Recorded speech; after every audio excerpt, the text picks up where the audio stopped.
할렐루야. 우렁차고 또 이렇게 사람은 적은 것 같은데 소리는 아주 크네요, 그죠? 우리 옆 사람하고 한번 인사할 때 예수님은 내 인생의 목자이십니다, 이렇게 인사 한번 나누겠습니다.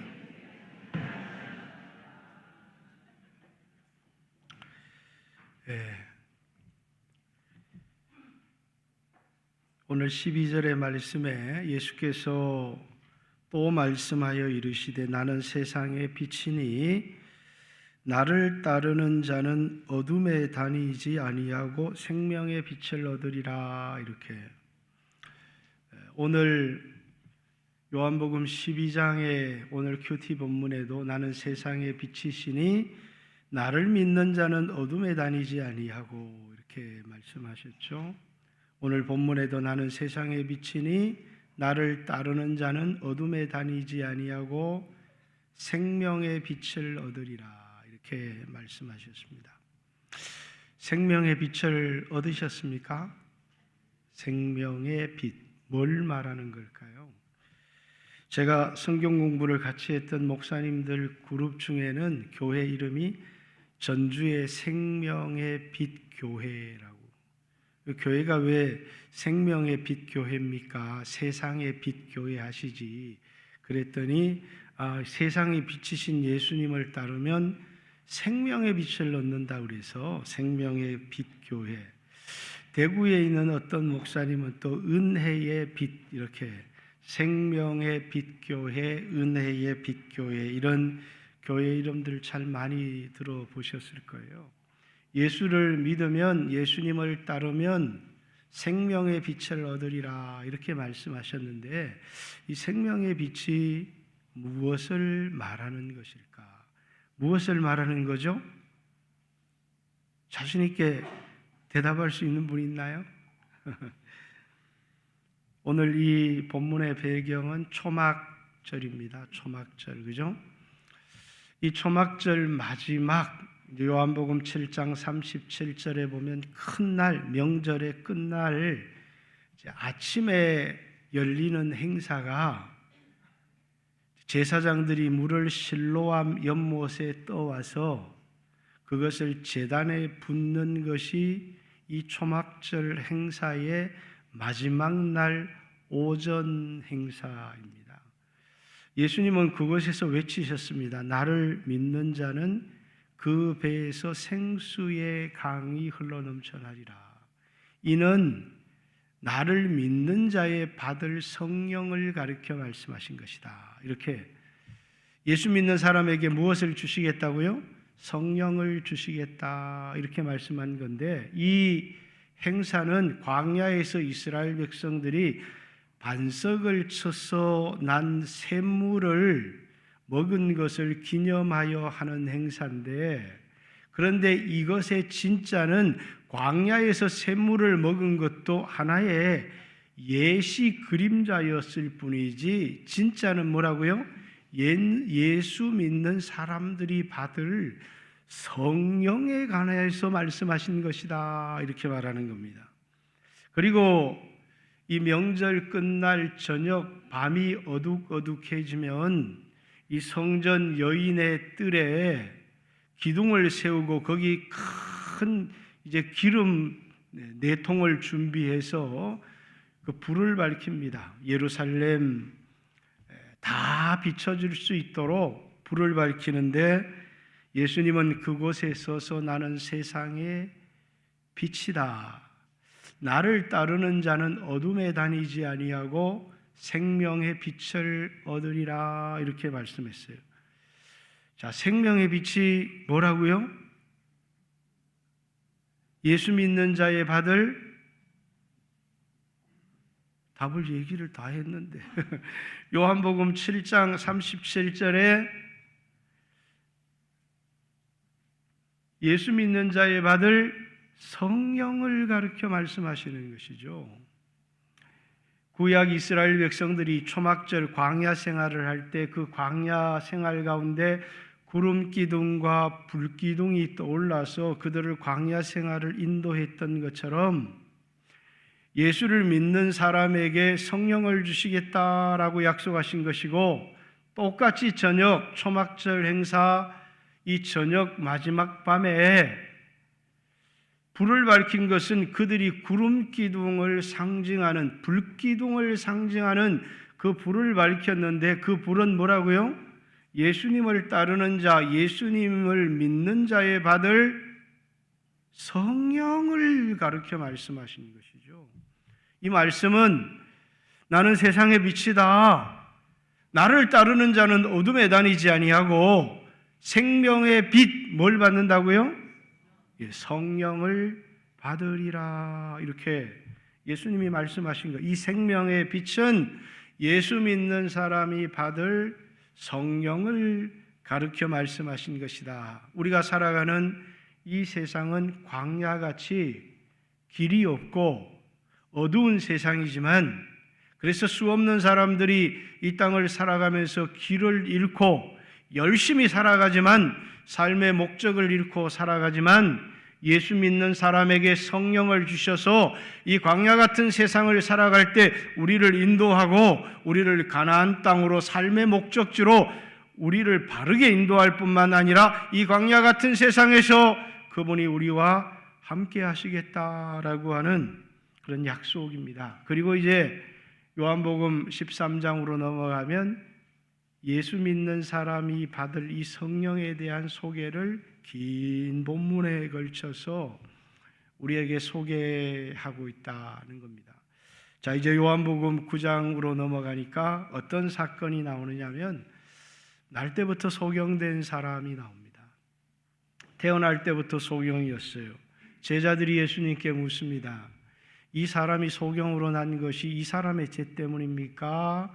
이 사람 부모의 죄 때문입니까? 그랬더니 예수님께서 이 사람의 죄도 아니고 이 사람의 부모의 죄도 아니고 하나님의 영광을 위한 것이다, 이렇게 말씀합니다.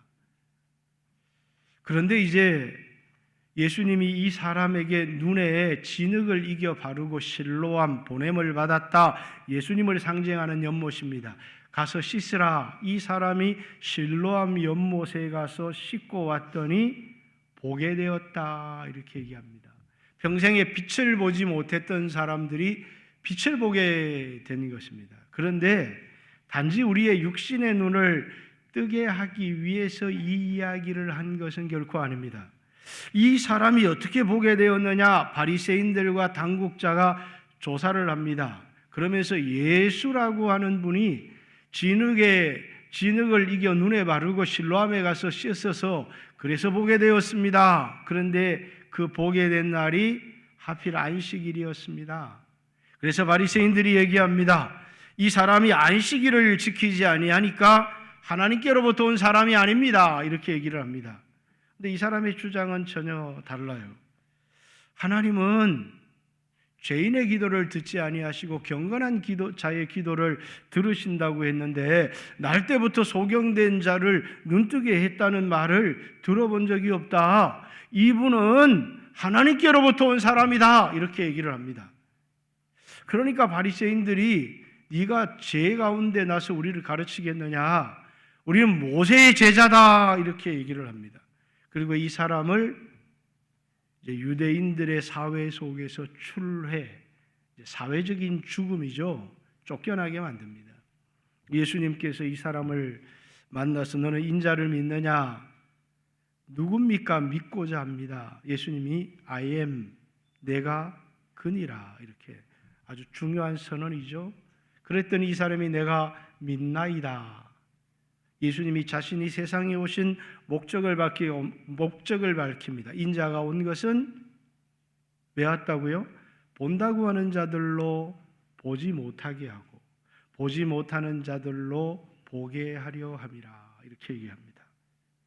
자, 이제 이 소경의 비유를 통해서 우리에게 뭡니까? 누가 소경인가, 이렇게 묻고 있습니다. 살아가는 이 세상을 다 육신의 눈으로 보지만 자신을 창조한 자신의 창조주, 자신의 목자의 음성을 알지도 못할 뿐만 아니라 자신의 인생의 목적을 알지 못하고 어디서 와서 어디로 가는지 알지 못하는 이 당국자들, 이 바리새인이 소경인지, 아니면 날 때부터 소경으로 태어났지만 자신을 고친 예수님이 창조주이시고 자신의 인생의 목자라는 사실을 깨달은 이 사람이 소경인지, 누가 소경입니까? 이렇게 우리에게 묻고 있습니다. 오늘 우리는 어떻습니까? 우리 눈으로 세상의 좋은 것들도 볼 줄 알고 아름다운 것들도 볼 줄 아는데 이 세상을 살아가면서 삶의 목적을 알지 못하고 열심히는 살아가는데 삶의 이유를 알지 못하고 살아가는 사람들이 너무 많아. 이 광야 같은 세상길에서 주님의 인도를 받지 않고 열심히는 살아가는데 인생의 목적지도 잃어버리고 사는 이유도 잃어버린 사람들, 자신의 인생의 목자 대신 예수님도 잃어버리고 살아가는 사람들이 이 세상에 얼마나 많습니까? 그죠? 여러분은 어떻습니까?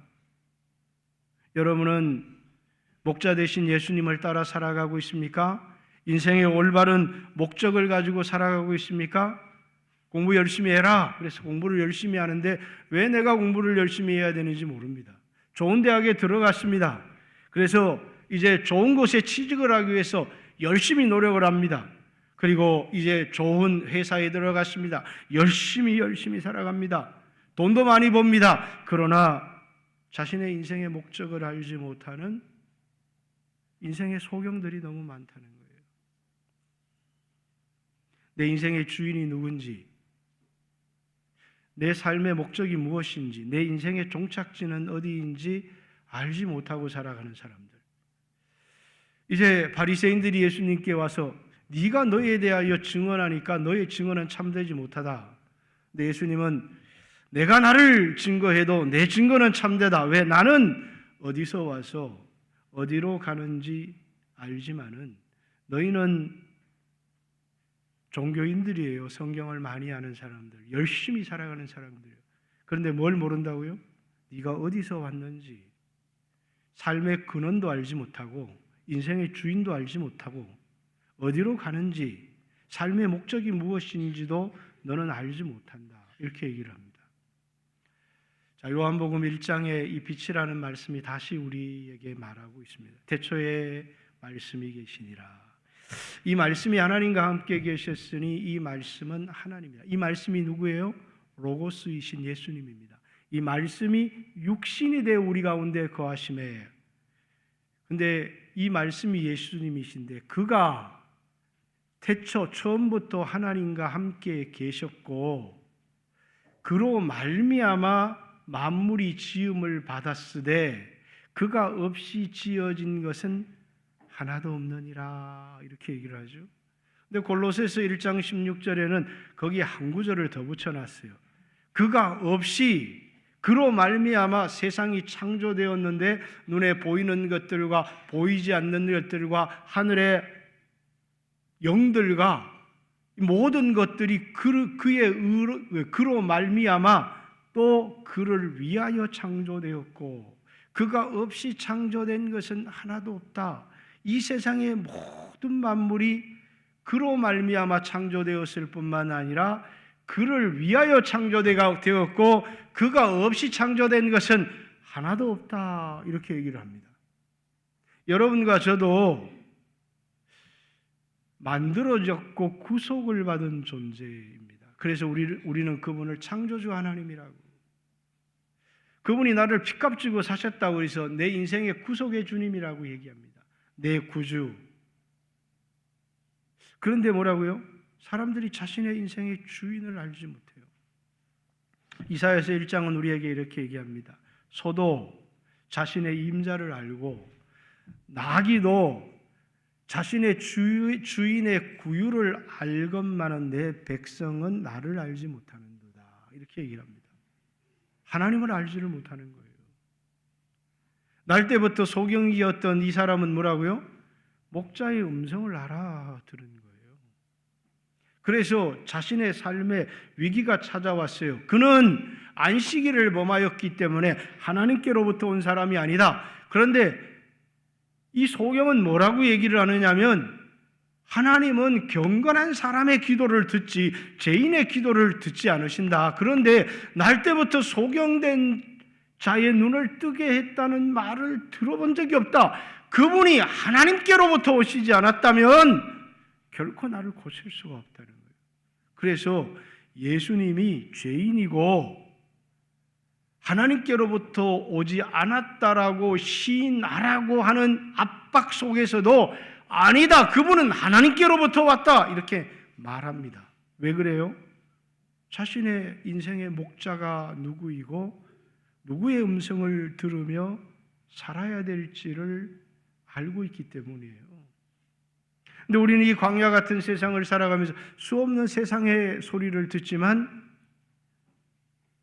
우리 목자 되신 주님의 음성을 듣지 못하고 길을 잃어버리고 이 광야 같은 세상의 인생의 목적을 잃어버리고 욕심에 사로잡혀서 그저 돈 우상을 추구하며 살아가는 사람들, 그저 좋은 대학을 위하여 달려가지만 인생의 목적을 잃어버리고 살아가는 사람들이 얼마나 많아요. 그러다가 뭡니까? 낭패와 실망 당한 후에, 낭패와 실망을 당하는 사람들이 얼마나 많아. 이 광야 같은 세상에 그만 나를 인도하는 생명의 빛, 그 성령님의 인도를 받지 않고 자신의 고집대로 자신의 욕망대로 살아가다가 광야에서 길을 잃어버린 사람들이 너무나 많다는 거예요. 예수님은 우리 인생의 목자 아닙니까? 그런데 오늘 여기 한 사회의 리더라고 하는 사람들, 그리고 수없는 사람들을 가르친다고 하는 이 사람들이 인생의 목적도 알지 못하고 어디서 왔는지 어디로 가는지도 알지 못하는 영적인 소경이었다, 이렇게 얘기합니다. 로마서에도 이런 유대인을 어린아이에, 자칭 어린아이의 훈도라고 하고 다른 사람을 가르치는 선생이라고 하지만 소경이 이 소경을 인도하게 되면 둘 다 구덩이에 빠질 뿐이다, 이렇게 얘기합니다. 주님은 그들을 영적인 소경, 이렇게 얘기를 합니다. 우리가 이 세상을 살아가는데 너무너무 중요한 게 뭐라고요? 우리 인생의 목자 되신 예수님을 놓쳐버리면 길을 잃어버리게 된다는 거예요. 그런데 그리스도인들을 뭐라고 지칭하느냐면 빛을 받은 사람들이라고 얘기해요. 우리에게 빛이 비추어졌는데 어떤 사람은 빛 가운데로 나오는 사람이 있어요. 그런데 어떤 사람은 요한복음 3장에 보면 이 빛 가운데 자신의 행실이 드러날까 봐 두려워 빛 가운데 나오지 않는 사람들이 있어요. 근데 이 빛 가운데로 나오는 사람마다 깨닫는 것이 있어요. 뭘 깨달아요? 자신이 죄인이라는 걸 깨달아요. 나는 죄인입니다. 그래서 뭐라고요? 나는 구주 예수님이 필요합니다.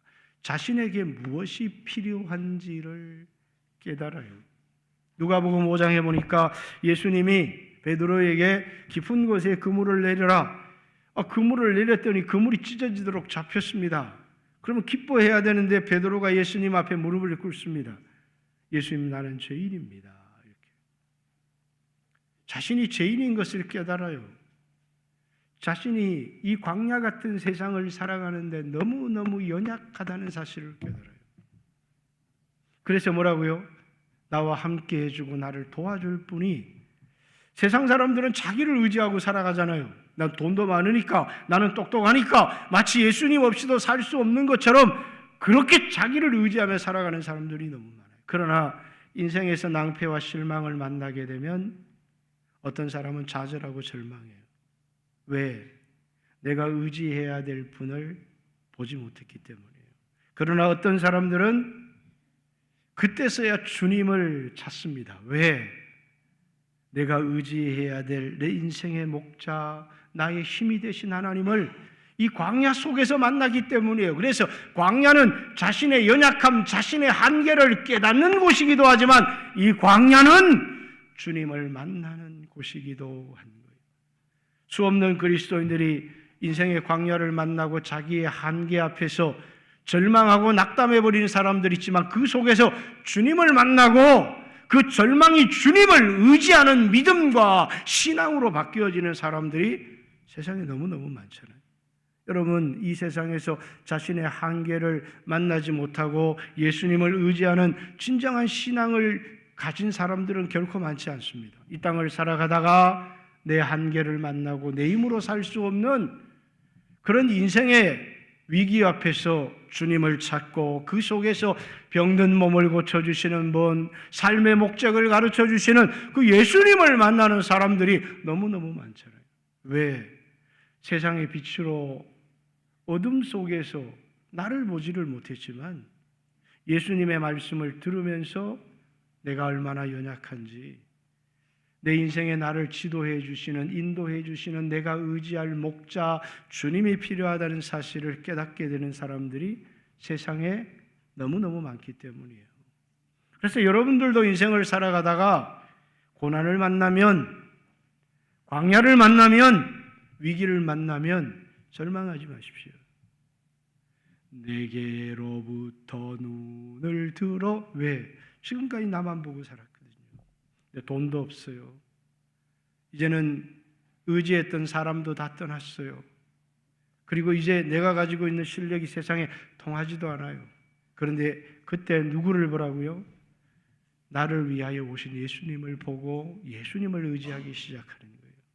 그때 우리 삶에 기적이 일어나기 시작하고 그때 우리는 살아계신 하나님을 경험하기 시작하는 거예요.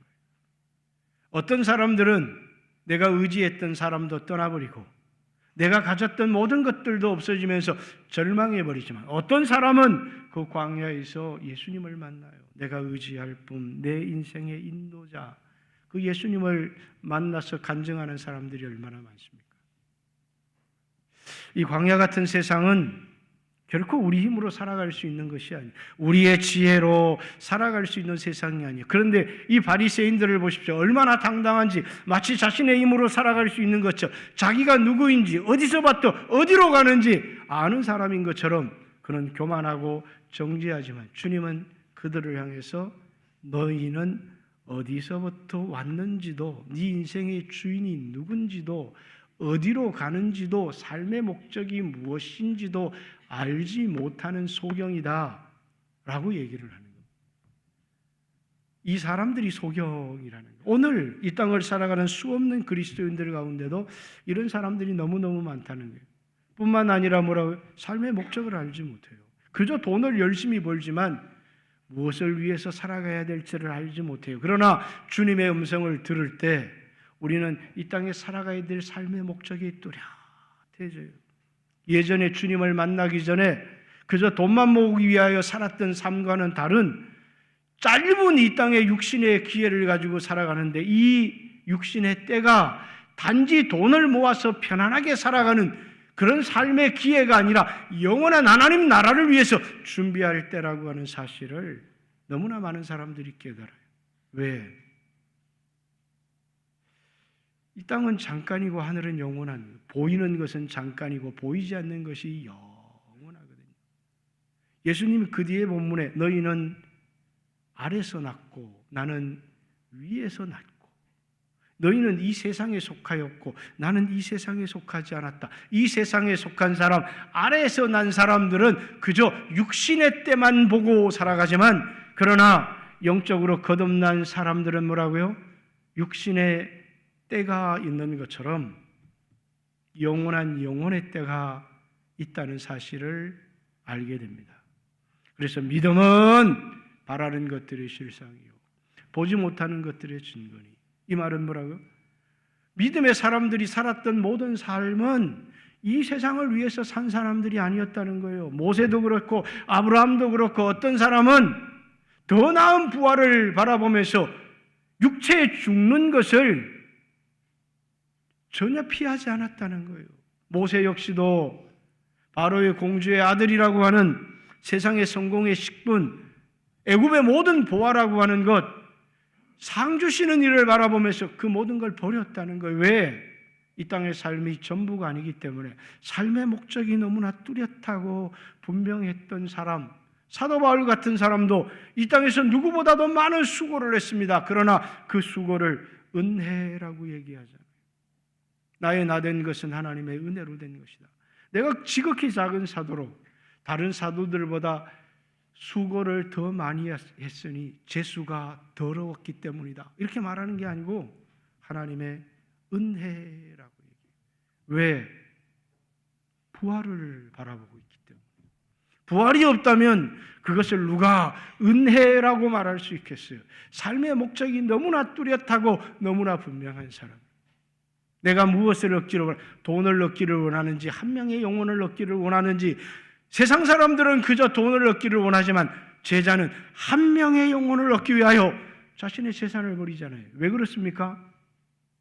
돈은 썩어지고 없어지는 것이지만 한 명의 영혼은 영원한 것이기 때문이에요. 그래서 예수님은 뭡니까? 천하보다 한 명의 영혼이 더 소중하다고. 만일 온 천하를 얻고도 자기 목숨을 잃어버리면 무슨 소용이 있겠느냐고. 제자는 그것을 알고 예수님을 따라가는 사람들이 예수님의 진정한 제자다라는 것입니다. 뿐만 아니라 오늘 본문에 예수님께서 아버지께서 나와 함께 하신다. 이제 뒤에 나오는 본문은 내가 아버지의 기뻐하는 일을 행하심으로 나를 혼자 두지 아니하셨다. 이렇게 얘기를 합니다. 오늘 여기 본문에는 16절이죠. 만일 내가 판단하여도 내 판단은 참되니 이는 내가 혼자 있는 것이 아니요 나를 보내신 이가 나와 함께 하심이라. 여러분, 예수님에게만 하나님이 함께 하십니까? 하나님이 우리에게 성령을 주신 것은 우리와 영원토록 함께 하시기 위해서입니다. 내가 너희를 고아와 같이 버려두지 아니하고 너희에게로 오리라. 내가 세상 끝날까지 너희와 항상 함께 있을 것이다. 그런데 우리 그리스도인들이 그분이 나와 함께하고 계신 그분을 의지하며 살아가지 않고 여전히 자기를 바라보고 자기를 의지하고 살아가다가 낭패와 실망을 당한 후에 절망하고 낙심해버리는 사람들이 너무나 많다는. 길을 잃고 예수님께 그 길을 묻고 그 인도를 받고 살아가려고 하는 게 아니라 우리는 뭡니까? 항상 어디에 돈이 있을까? 어디에 세상의 영광이 있을까를 바라보지만 우리를 인도하는 성령님의 음성, 우리의 목자 되신 예수님을 보고 따라가지는 않는다는 거예요. 여러분, 어떤 사람이 이 광야 같은 인생을 잘 살아가는 사람입니까? 여러분과 제가 알아야 될 것은 무엇입니까? 우리의 삶의 최종 종착지가 어디인지, 내가 어떤 은혜를 받았는지, 하나님이 나 같은 사람을 사랑하셔서 하나밖에 없는 독생자를 주셨. 내가 얼마나 소중한 사람인지. 여러분, 이것 자신을 알 뿐만 아니라 이 땅을 왜 나를 이 땅에 남겨두셨는지. 요한복음 17장에 예수님이 제자들을 위해서 기도합니다. 저들을 데려가기 위하여 기도하는 것이 아니라 이 땅에서 악에 빠지지 않도록 사명을 감당할 수 있도록 왜 이 땅에 우리를 남겨두셨는지, 그리고 우리가 마지막으로 가는 곳이 어디인지. 수없는 사람들은 이것에 대한 확신을 갖고 살지 못합니다. 오직 오늘을 편안하게 살기를 원하고, 오직 오늘 안전하게 살기를 원하고, 오직 오늘 좋은 차를 타기를 원하고, 오직 오늘 내가 과시하며 살기를 원하지만 그리스도인들은 오늘을 보고 살아가는 사람들이 아니죠. 오늘 중요한 건 뭐예요? 넓은 길, 편안한 삶. 그러나 그 넓은 길의 끝은 사망이라고 하는. 그래서 오늘을 보고 살아가는지 우리 인생의 끝을 보고 살아가는지. 좁은 길의 끝에는 생명과 평안이 있다고요. 오늘 우리는 어떤 길을 택하며 살아갑니까? 왜 우리는 예수님의 음성을 듣고 그 말씀에 순종하는 것이 오늘 나에게 고난과 어려움이 오지만 그 좁은 길을 택하며 살아가느냐는 거예요. 끝을 바라보기 때문에 오늘 그 좁은 길을 바라보며 살아가는 것 아닙니까? 예수 믿는 사람들은 우리의 끝을 보고 살아가는 사람들이에요. 오늘을 보고 살아가는 사람들이 아니에요. 그렇기 때문에 오늘 주님의 말씀이 우리에게, 목자의 음성이 우리에게 때때로는 부담이 되기도 하고 힘든 말씀이기도 하지만 요한복음 9장에 이 소경이 추례를 당하면서까지 예수님을 따를 수 있었던 것은 자신의 인생의 목자뿐만 아니라 내가 심판하러 세상에 왔으니 보는 자들로 보지 못하게 하고 보지 못하는 자들로 보게 하려 함이라. 이렇게 우리에게 말하지 않습니까? 근데 우리는 이런 주님의 말씀 앞에서 오늘 예수 믿는 우리에게 주신 성령님을 의지하지 않고 성령의 인도를 받지 않고 성령님께 묻지 않고 성령님의 음성을 듣지 않고 살아가는 너무 많은 그리스도인들이 있다는 거예요. 여전히 자신의 생각대로 살아가는. 성령님은 우리 인생의 목자십니다. 여호와는 나의 목자시니. 다윗의 고백입니다. 다윗의 인생이 위대할 수 있었던 것은 하나님을 자신의 인생의 목자로 삼았기 때문입니다. 제자들의 인생이 위대할 수 있었던 것은 육신의 예수님을 자신의 인생의 목자를 삼고 살았기 때문입니다. 오늘 여러분과 제가 오늘 내 학벌이 어떠하든지 어떤 배경에서 태어났든지 오늘 내 형편이 어떠하든지 오늘 내가 어떤 위기 가운데 어떤 광야 속에서 마치 버려진 길을 잃은 인생처럼 살아간다고 할지라도 오늘 우리에게 목자의 음성이 들려온다면 내 양은 내 음성을 들으며. 세상에 달콤한 소리들이 너무 많아요. 근데 우리는 의지하지 못할 나를 사랑하는 게 아니라 사기꾼의 소리를 들을 때가 많아요. 그 사람들이 뭐라고요? 양들을 해치는 절도요 강도였습니다. 내가 온 것은 양으로 생명을 얻게 하고 풍성히 누리기 위해서. 나는 선한 목자라는 거예요. 이 선한 목자는 양을 위하여 목숨을 버리지만 싹군이 있다는 거예요. 절도와 강도가 있다는 거예요. 나보다 먼저 왔지만 문으로 들어오지 않고 우리에게 수없는 아름다운 말들을 하지만 그러나 우리를 위하는 목자가 아닌 우리를 이용하는 목자. 우리는 세상에서 그런 사람들을 너무 많이 만났어요. 그러다 보니까 정말 우리를 위하는 주님의 음성을, 우리를 사랑하는 부모님의 음성을, 그래서 보세요. 아이들이 사랑하는 엄마의 말을 듣는지 유혹하는 친구의 말을 듣는지. 물론 세상의 부모는 정보도 부족하고 연약할 수 있기 때문에 잘못 가르칠 수 있지만 예수님이 우리를 인도하는 일에는 실패가 없습니다. 이 광야 같은 세상을 살아갈 때 여러분이 아무리 똑똑하고 세상에 유능한 사람으로 짧은 시간 부유하게 살았다고 할지라도 그 사람은 헛된 인생을 살았다는 거예요. 솔로몬은 지혜를 얻었습니다. 그래서 누구보다 많은 부귀도 얻었고 누구보다 많은 여인도 얻었고 누구보다 많은 지혜도 얻었고 누구보다 많은 땅도 얻었습니다. 그러나 헛되니 모든 것이 헛되다. 해 아래 삶이 다 헛되다 얘기합니다. 그러면서 우리에게 창조주를 기억해라. 그분의 말씀이 우리의 마음에 잘 박힌 목과 같이 되어서 그 말씀을 따라 살아가라고 여러분과 저를 인도하고 있는 것입니다. 여러분에게 하나님은 성령님을 주셨어요. 여러분 안에 계신 성령님을 일깨워 보십시오. 수없는 사람들이 내 안에 계신 성령님을 인지하지 못하고 살아갑니다. 그리고 그분을 내 인생의 주인 목자로 여기며 살아가지 않습니다. 여전히 내가 결정하고 내가 판단합니다. 그러는 내 인생을 그분에게 맡겨보십시오. 오늘 병든 인생도 괜찮습니다. 길을 잃어버린 인생도 괜찮습니다. 그분에게 내 인생을 맡기면 그분은 내 인생을 최선의 길로 이끌어 주실 겁니다.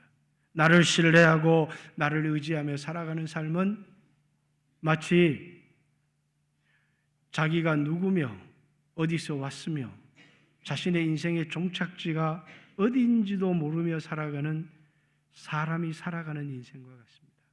그러나 내 인생을 주님께 맡기면 그분은 선한 목자시고 또 그분은 우리를 최선의 삶으로 우리 인생을 인도해 가실 것이다.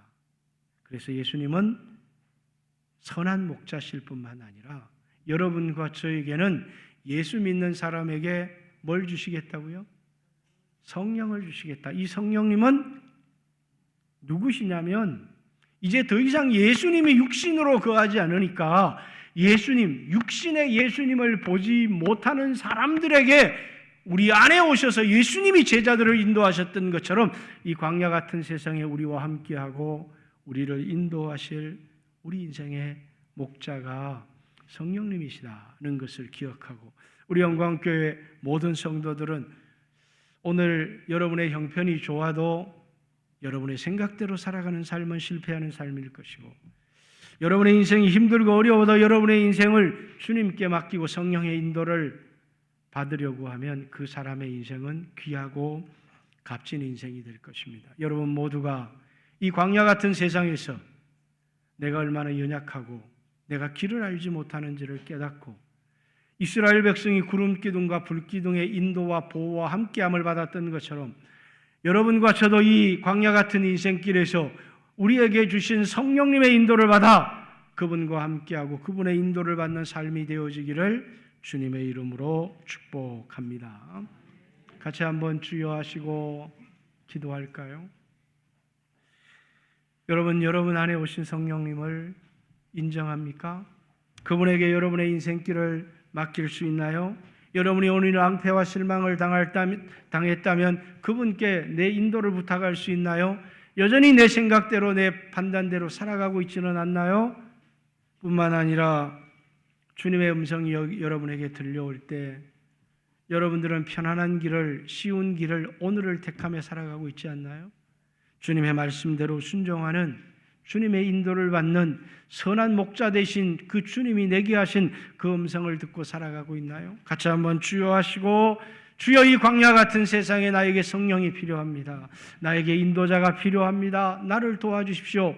주님, 저는 낭패와 실망을 당했지만 절망하지 않고 내 인생을 주님께 맡깁니다. 같이 한번 주여 하시고 하나님 앞에 기도합니다. 기도드리겠습니다. 주여